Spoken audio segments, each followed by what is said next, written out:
Oke. Ya, ada 10 hak anak ya. Dan bisa dijelaskan 10 hak anak itu apa saja? Baik, kalau untuk 10 hak anak saya bisa menjelaskan, tapi akan lebih menarik kalau kita nyanyi bersama supaya relax sedikit. Oke, Tribuners, kita akan menyanyi tentang 10 hak anak ya. Jadi kita akan menyanyikannya. Ya. Baik, Kakak Tori angkat ya. Saya hitung mundur ya. Baik, 10 hak anak. 3, 2, 1. 10 hak anak bermain pendidikan, perlindungan nama dan kebangsaan, makanan kesehatan dan rekreasi, kesamaan peran dalam pembangunan. Oh, sederhana sekali ya. Berarti apa-apa saja Kak Tori bisa di ini? Yang 4-nya ya. Ya. Kalau yang 4 itu sebenarnya ada juga tepuk hak anak. Oh, ada juga tepuk hak Ada anak tepuk seperti hak apa? anak. Kakak Ya. Glenda, Kakak Putra Tepuk bisa hak pimpin. anak. Hak hidup, tumbuh kembang, perlindungan, partisipasi. Yes. Terima kasih. Itu Tribuners, hak-hak anak ya, seperti itu. Kak Tori, pertanyaannya sekarang lagi yang baru. Peran LPA sendiri apa sebenarnya untuk bisa mengembangkan forum anak dan mengintervensi anak-anak itu agar bisa berkreasi dan menyampaikan hak-haknya? Baik, peran LPA NTT.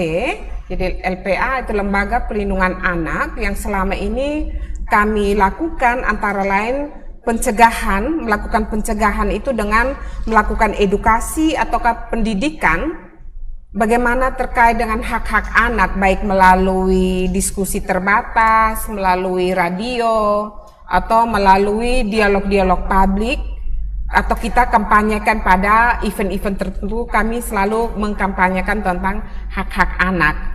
Dan selain kita mengkampanyekan tentang hak-hak anak, tapi LPA juga melakukan pendampingan antara lain konsultasi, misalnya ada konsultasi hukum, bahkan sampai pada psikolog. Kami mempunyai psikolog dan sebenarnya Kak Femi juga salah satu pengurus LPA NTT.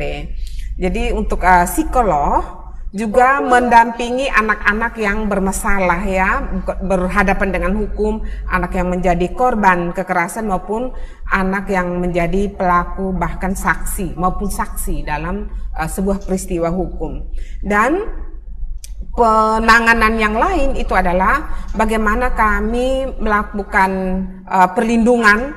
Jadi ketika anak yang mengalami kasus-kasus kekerasan dan perlu perlindungan khusus, kita memberikan perlindungan, misalnya rumah aman itu dilakukan. Dan ada hal yang menarik juga, selain melakukan edukasi, kami juga mendukung forum-forum anak, baik forum anak kota maupun forum anak provinsi, di mana kami bekerja sama dengan Dinas Pemberdayaan Perempuan Provinsi dan juga Dinas Pemberdayaan Perempuan dan Perlindungan Anak di kota untuk bisa terlibat bersama forum-forum anak baik di kota maupun di tingkat kelurahan untuk bisa bahas bersama tentang hak-hak anak dan juga bagaimana memahami tentang gender. Jadi pengetahuan perspektif gender itu perlu diskusi sejak dini supaya anak bisa memahami bagaimana peran yang adil, yang baik antara atau peran yang setara antara anak laki-laki dan anak perempuan.